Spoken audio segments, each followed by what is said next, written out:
Muko tayari? I'm ready when you are.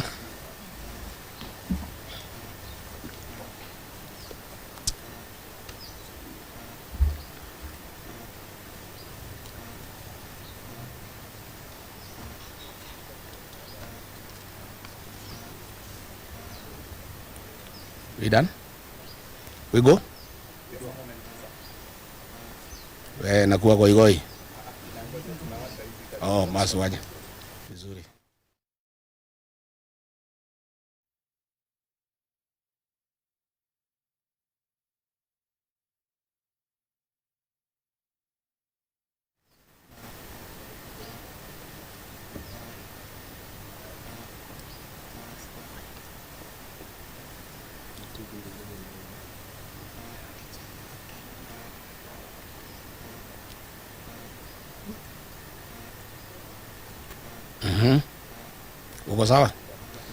Thank you. Dear Kenyans, members of the press, first I want to express my greatest thanks to Almighty God for the far we have been over for the last nearly 2 years since my legal removal from office in October 2024. Those nearly 2 years of being condemned and hard have not been easy. We have had an opportunity before a 3-judge bench of the High Court, whose unfavorable decision is now out, but the fight is still on. To my family, Reverend Dorcas Rigadi, my sons Kevin and Keith, I thank you most sincerely for standing with me all through. To the millions of Kenyans who have stood with me in solidarity, I say thank you, and I'm greatly indebted to you. To my legal team led by Senior Counsel Honorable Paul Moite, I want to sincerely thank you for your great representation. Your strategy, professionalism, and dedication made all the difference. I also thank the several independent counsels who litigated various petitions on this on behalf of Kenyans. I'm incredibly grateful to have had you on my side and the side of Kenyans. To the millions of Kenyans who believed in me, stood with me every step of the way, I cannot thank you enough. My heart is full. Your love has been overwhelming. To my core principals, Honorable Stephen Kalonzo Musyoka and Eugene Wamalwa, before, during, and after the impeachment, you have been with me every step of the way. To my core principals of the United Alternative Government, you have been a family to me. To the senators and MPs from across board who stood with me, you are harassed, intimidated, but refused to succumb to bribery. May God bless you. The journey has just begun. To the innocent civil servants, including gardeners, cleaners, tea girls, office messengers, who suffered the brunt of this regime, you are harassed, intimidated, threatened, and embarrassed. Justice will be served one day. This ruling was about you. I know it still pains you, but I thank you very much for standing with me and my family all along. May God bless you and your families most sincerely. We stand here today with tremendous respect to the judiciary of our country. While we respect the ruling of the High Court, we totally and fundamentally disagree with the interpretation of the law and application of facts. The long-standing legal principle of natural justice and the right to a fair hearing has been trashed and ignored in broad daylight.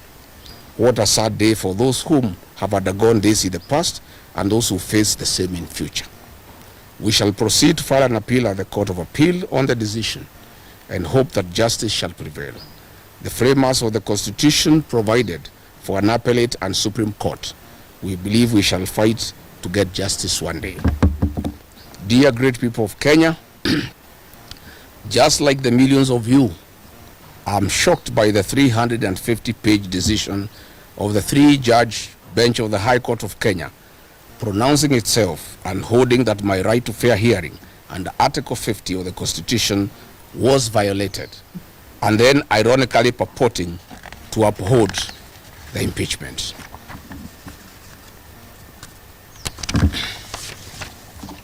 It is lost on all of us how the actions and decisions of Parliament, categorically determined by the 3-judge bench as unconstitutional and a product of an unfair process, can then be deemed valid by the same bench. Those contradictions are an abuse to the intelligence of the people of Kenya who are following the process and the judgment many hours on. The fundamental right to fair hearing, guaranteed under Article 50 of the Constitution, determined to have been violated, is amongst a set of constitutional provisions protective of every Kenyan facing any accusation. Article 25 of our Constitution provides rights that are non-derogable. They cannot be limited under any circumstances. At the core is a provision to fair trial. The right to fair hearing bound by Article 50, and in regard to the process, Article 47 demands fair process requiring mandatory fair hearing.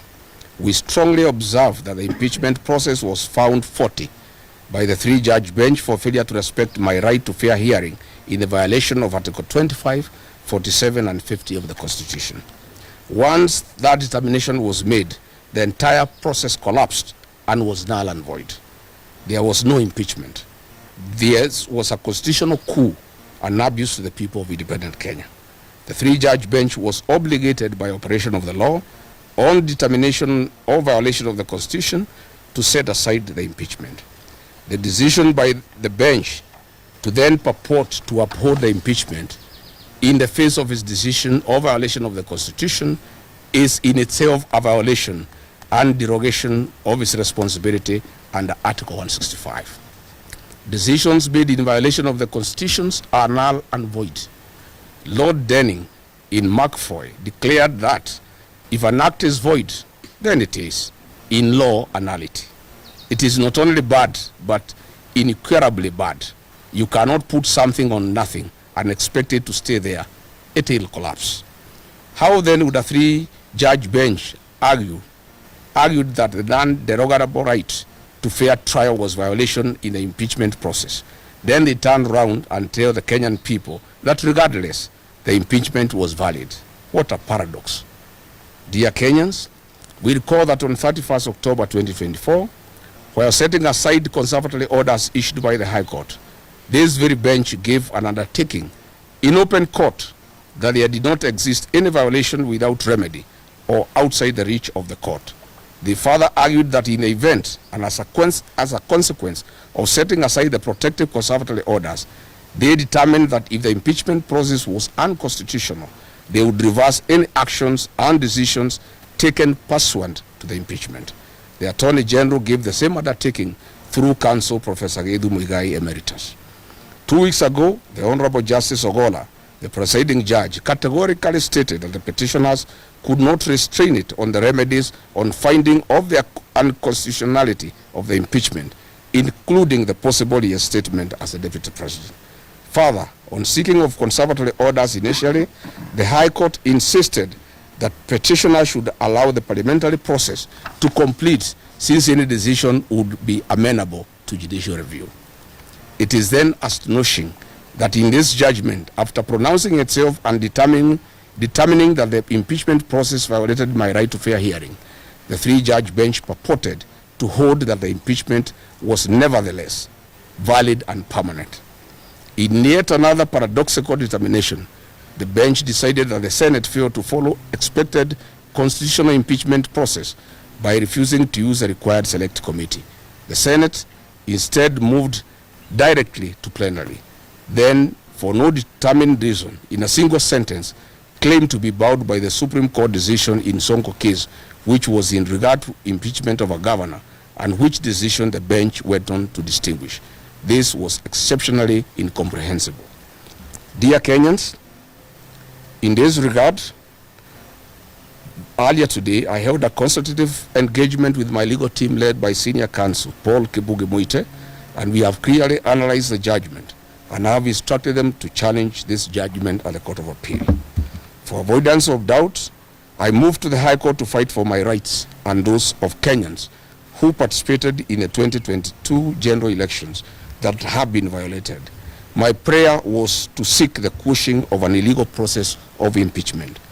It is only after the determination of illegality, as has already happened, and setting aside of the impeachment, as should have happened, we were to consider asking for damages for constitutional violations.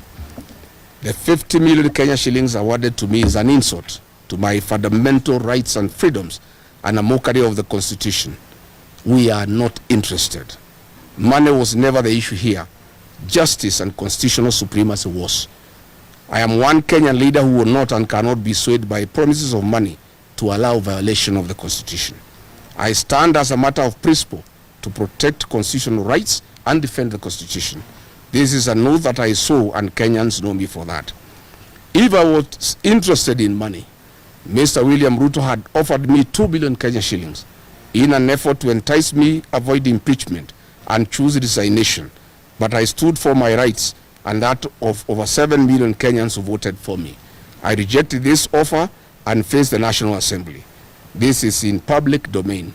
No offer, no amount of money can stand between me, my rights, and the rights of the citizens of Kenya under the Constitution. So if I could reject 2 billion, offering me 50 million is a serious joke. And a retired principal called me last night, listening to the judgment, that my rights were violated,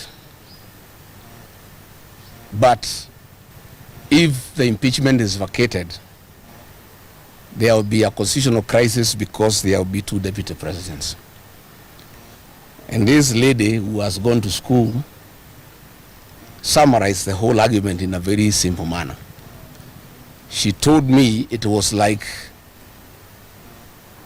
a man who wants to take your wife and organizes with the police to prefer false charges against you, connives with the magistrate to have you imprisoned so that he can take your wife. And then you are imprisoned without undergoing fair trial. While serving your sentence, you move to the High Court to challenge the imprisonment. And the judge of the High Court comes to the conclusion that the imprisonment was unfair, it was wrong, because he was not given fair hearing. Then the judge goes to pronounce that he is unable to release the prisoner because in his absence, his wife was married by another man. And if he releases that man to go back home, there will be a crisis in the village because there will be 2 husbands. And then he tells the prisoner, let me look for some little money to give you, continue staying in prison so that the men who took your wife can continue enjoying in your matrimonial home. Fellow Kenyans, my supporters and Kenyans from across the country have reached out to me. They are enraged, bitter, and apprehensive about the false narratives being spread by the state that I'm ineligible to run for office as President of the Republic of Kenya. This is a desperate and false propaganda by those terrified of my candidature. William Ruto knows regarding Gachagua is a man to send him home. And those around him are terrified of my candidature. That is why we had this very, very embarrassing judgment yesterday of finding that my right to fair trial was violated, but then the impeachment cannot be lifted. This is a desperate and false propaganda by those terrified of my candidature. Article 99, Sub-Article 3 of our Constitution provides in clear and ambiguous terms that no reason, no person shall be barred from vying as a candidate in any election unless and until all avenues of appeal are exhausted. This erroneous judgment of the bench previously determined by the Court of Appeal have been unlawfully empaneled has taken nearly 2 years. And that was just the initial stage of the appellate process. I will be vindicated by the Court of Appeal, hopefully, once again, with a further protection at the Supreme Court still in my hand. I wish to confirm to my supporters across the country that I'm eligible to vie as a presidential candidate and that I'll be on the ballot on the 10th of August 2027 should the formula that will be agreed upon by the United Alternative Government favor me as a single presidential candidate. When I was hounded out of office in October 2024, I retreated to my village in Wamunyoro and held consultative engagements with the people of Kenya for 4 months, including men, women, millennials, Gen Zs, the clergy, lay Christians, professionals, business people, retired civil servants, and opinion leaders. And after exhaustive consultations for 4 months, talking to more than 15,000 people, I was instructed to form a political party, solidify Mount Kenya political base, and look for friends across the country. This I have successfully done. The mountain is united to a man, and we now have arguably the most popular political party in the country, DCP. My support base is consolidated in totality, and I have looked for friends across the country. My supporters have now instructed me urgently to embark on the implementation of our joint strategic stance from the Wamunyoro residents for a period of 45 days. After a tour of Western Kenya, where I want to go and support my deputy party leader, Cleo Malala and Eugene Wamalwa over the weekend, from Monday, I'll come in Wamunyoro village for 45 days to start exhaustive and extensive consultations with my supporters and opinion leaders and stakeholders on the formula of identifying a single presidential candidate to face President William Ruto. Following the High Court ruling, my 60-member caucus of elders and professionals, including the clergy and the youth who advise me on political, social, and economic issues on a daily basis, held a virtual meeting last night following the judgment that was reached by the 3 judges. And now they have instructed me as follows: that the work of political mobilization to remove President William Ruto from office is complete, and there is no need for further political mobilization. They have now tasked me to engage of what in their view is of utmost priority: the identification of a single presidential candidate to face President William Ruto. They have asked me to move to Wamunyoro and meet stakeholders, opinion leaders, and all the people who matter in our political formation to seek their mandate and authority to initiate negotiations with my core principles with a view of identifying a single presidential candidate. They have instructed me that having a single presidential candidate against President William Ruto is not negotiable and is the only way to liberate this country. And they have asked me to stick to that commitment. And I therefore want to assure the people of Kenya that regarding Gachagua, on instructions from his supporters, who are in millions, nearly 10 million people, who will lead from the front to identify a single presidential candidate to face President William Ruto. From our corner, we have 2 plans, Plan A and B, that we shall discuss with the stakeholders for 45 days. You will not see me anywhere in public rallies. I will be in Wamunyoro, doing very, very serious, extensive consultations, because this is critical for the country. It's extremely critical for the country. We have 2 plans. Plan A is to mobilize support from across the country in the event that my colleagues and the formula we shall agree on favor me as the presidential flag bearer. Plan B, in the event that the formula does not favor me as a single presidential candidate, to get mandate from my supporters to, jointly with the other core principles, identify a single presidential flag bearer to face President William Ruto. I want to reiterate and firmly state to the people of Kenya that I remain committed to work with my colleagues in the United Alternative Government towards the cause of a single presidential flag bearer. I remain hopeful that I will be that candidate for the election of the presidency. I have the capacity and the muscle I have the infrastructure and the presidential experience. I have the necessary networks and great mobilization capacity, numbers behind me, and a very good strategy for the presidential campaign.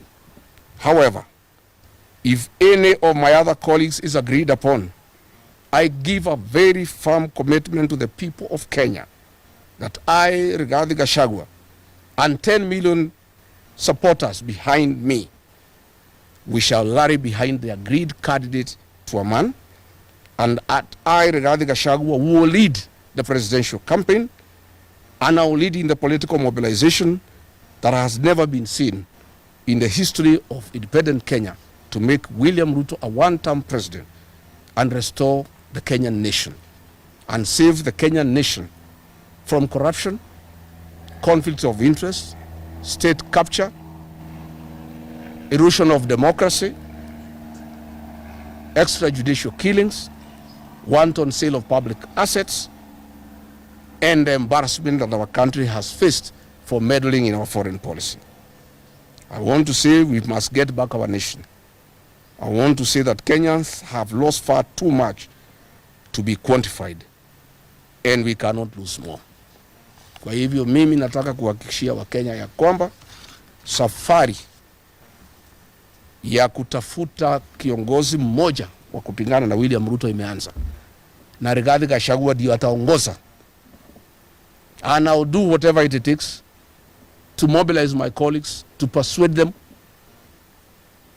to make it possible to have one single presidential candidate. And I want to tell William Ruto and his supporters, it is I, Rigathi Gachagua, who mobilized 4 million votes to make him president. I will mobilize 10 million voters to take him home. And I also want to confirm to him and his supporters, much as they despise me, I made him president with my supporters. I and my supporters can make another Kenyan president. That they must know. And they must stop having entitlement. The fact that I and my supporters supported him then gives me no obligation to feel ashamed that we shall not vote for him. I want to confirm that if I'm not the flag bearer, I and my supporters will support another Kenyan. And I am committed. And I will do whatever it takes with my colleagues to make sure there is no division within the opposition, to make sure that everybody moves along, to persuade all my supporters to move along with me, that in case it is not me, I'll persuade all my supporters. All my supporters, including President Uhuru Kenyatta, who is my supporter, that all of us from our support base will put our vote in one basket in favor of the agreed presidential candidate, be it Rigathi Gachagua, be it Kalonzo Musyoka, be it Fred Matiang'i, be it George Natembea, be it Eugene Wamalwa, be it Edwin Sifuna, be it Martha Karua, it does not matter. Once we agree, and we shall agree, and I can tell you the commitment is total, we shall move on. I have left the issues of court now to my lawyers. I have no other responsibility from today. It is to make sure that we have one single presidential candidate against President William Ruto. Once that is achieved, I will then get back to the ground and start political mobilization. But in the meantime, after this weekend when I go to Western, you will not see me again in political mobilization. We are moving now into the phase of strategy to identify one single presidential candidate, and then after that is done, we start the work of political mobilization. Asanteni sana. Hakuna maswali. Nafikiri is very clear. Yeah, bana. It's very clear. It's clear. It's clear.